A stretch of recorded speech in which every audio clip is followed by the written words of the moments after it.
Hello， 大家好，我是日居。火影从1999年连载开始，话题度就一直居高不下，各种同人文章自然也是满天飞。特别是在那个消息闭塞、网络不发达的年代，大家也没办法去辨别真假，就只能将错就错，默认有那么一回事儿。好在随着剧情的推进，部分传言都不攻自破，可那些未被原作提及和真实的传言，却在口口相传间被大家所接受。再加上一些角色的吹和黑，特别喜欢去篡改百度百科，以至于被误导的人不在少数。那么本期视频我们就来盘点一下火影那些流传最广、最能以假乱真的谣言吧。第一个，飞间是与大海签订契约的男人，能够通灵大海，使用海盾和洋盾。这个同人设定误导了多少人就不用我多说了吧。到现在还有很多朋友信以为真，什么通灵大海、海盾、洋盾，别说动画了，就连游戏里压根都没提到过。吹也不是这样吹的吧。当然了，飞间的水盾无疑是最顶级的，但却不是无人能及。论水盾规模，龟甲的大爆水冲波不输二代的水冲波；论杀伤力，大脚弹和真威爆威也常年在和二代的水盾波争夺最强水盾。我想之所以有些人把飞间的水盾吹到无出其右的程度，应该还是因为动画早期岸部那句二代竟然没有在水源的地方发动规模如此之大的水盾的评价吧。但是看到后面你会发现，其实很多水盾忍者都能办得到，比如赵美明就可以在沙漠中连发水珍珠和水龙弹，只拥有鬼蛟1/3能力的象转分身，甚至能在戈壁滩发动大爆水冲波。可见无水源吐水盾是每个水盾高手必备的能力。二代可以，赵美明鬼蛟也可以。若用海盾、洋盾来吹捧飞间的水盾独一档的话，那实在是有些言过其实啦。第二个，八门遁甲是飞间发明的。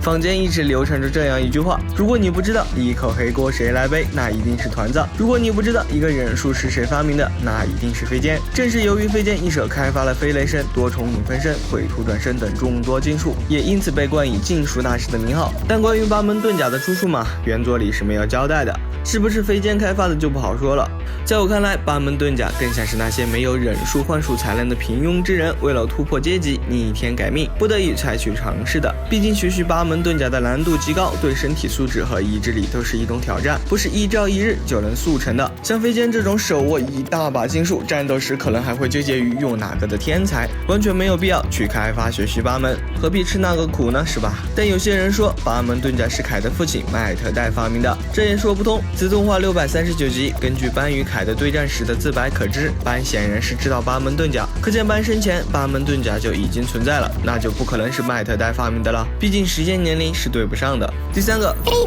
是以金角银角同归而死的。其实我不是很明白为什么会有二代和金角银角同归这一说法传出来，明明剧里都多次盖章过飞间死于金银部队手下，况且秽土金角在看到打娄一时还说了句他左肩上的雷字是3代雷影赐予的，足以想见这两兄弟在3代雷影继位后都还活得好好的，怎么可能早早就和飞间同归了嘛？可能在大家心里，二代和金银兄弟根本不是一个级别的忍者，飞间死于金银部队是一件很丢脸的事，才捏造出了同归一说吧。毕竟在疾风传大后期，岸本可是给飞间各种加设定、各种镀金，把飞间推向了神坛，再加上秽土金角银角的表现实在太拉垮了，以至于很多粉丝不能接受飞间被金银部队干掉的事实吧。第四个，木叶八色，黄色闪光，波风水门，红色夕阳，昔日红的父亲，昔日真红，木叶白牙，卡卡西的父亲，其木茂硕，黑夜舞者，月光疾风的父亲，月光夜，沉水，飞间的孙子，千手沉水，苍南野兽，凯的父亲麦特戴，紫霄，红豆豆叔叔，玉手洗紫霄，绿苗，木叶丸的父亲，元飞星之助，因为他们的实力过于强大，被人们称为木叶八色。这个来自网络不发达时代的同人设定，想必大家都应该有所耳闻吧。但火影都完结了，本以为应该没人再相信这种无中生有的设定，但是抖音却接二连三的刷新我的认知，一度让我怀疑我跟他们看的不是同一部火影。第五个，接第4个卷轴里的傀儡是悲流乎。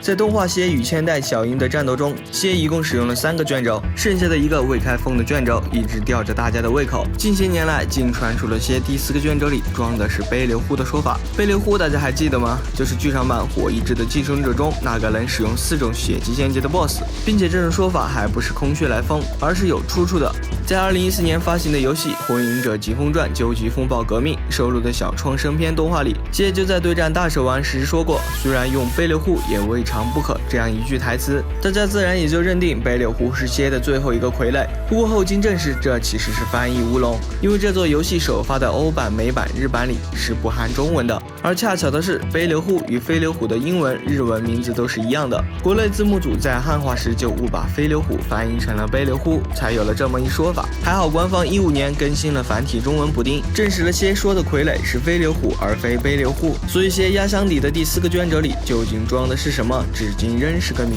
第6个，看九郎不会做傀儡。看九郎这个角色呢，实力不算弱，也没什么黑点，但口碑却一直不太好。究其原因，还是在于他作为一个傀儡师，早期所用的傀儡竟然全都是赤砂之蝎出品的，所以也就自然被网友鄙视捡破烂，嘲笑他不会做傀儡。但看九郎真不会做傀儡吗？我倒不这么认为。傀儡作为一种忍具，战斗中是会有消耗的，那就需要在事后修复甚至重造。与蝎一战中，看九郎3具傀儡被砸了个粉碎，完全没法用了。可4战里，看九郎却又拿出了这3具傀儡。到了博人传，看九郎甚至同时使用过2具乌鸦、3具黑翼，可见看九郎自己也是会做傀儡的。这你总不能说是蝎做了很多相同的傀儡放家里，看九郎用废一个就又去拿新的一个用吧。第7个，暗部比上忍级别更高，实力更强。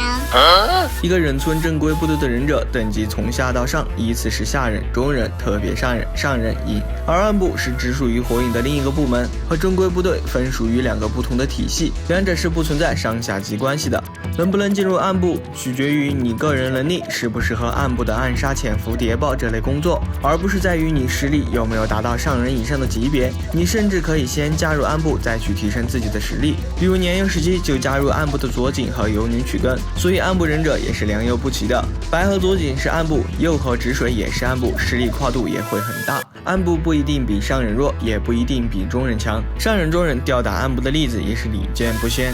第8个，高知是3尾的小跟班。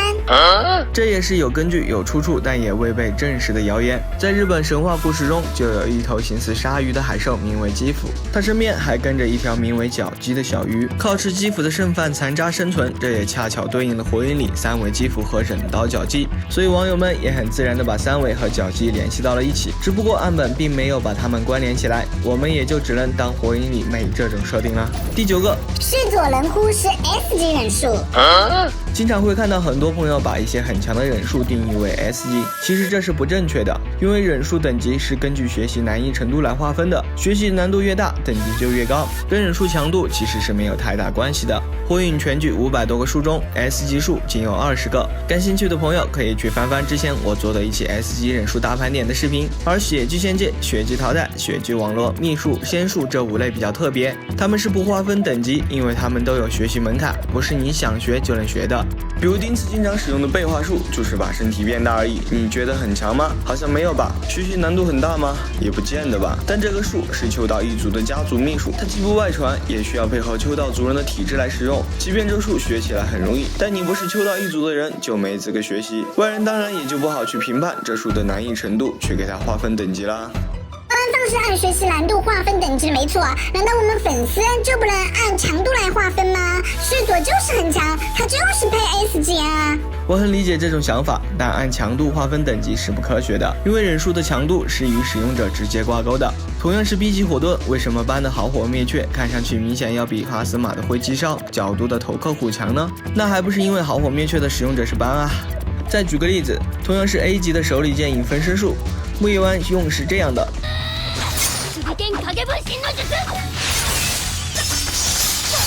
3代用可以是这样的，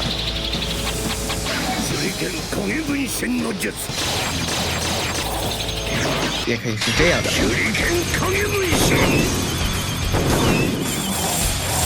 还有4代用是这样的。施术者的水平和使用需求不同，同一忍术最终所呈现的效果也就可能不同。如果要按强度来划分等级的话，你难道要给木叶丸的手里剑影分身评 C 级，给4代的评 A 级吗？第10个，白痴女孩子。这个我就不用多说了吧，白这么可爱当然是男孩子啦。好啦，本期视频就到这了，喜欢的朋友还请点个关注，一键3连支持一下，我们下期再见，拜拜。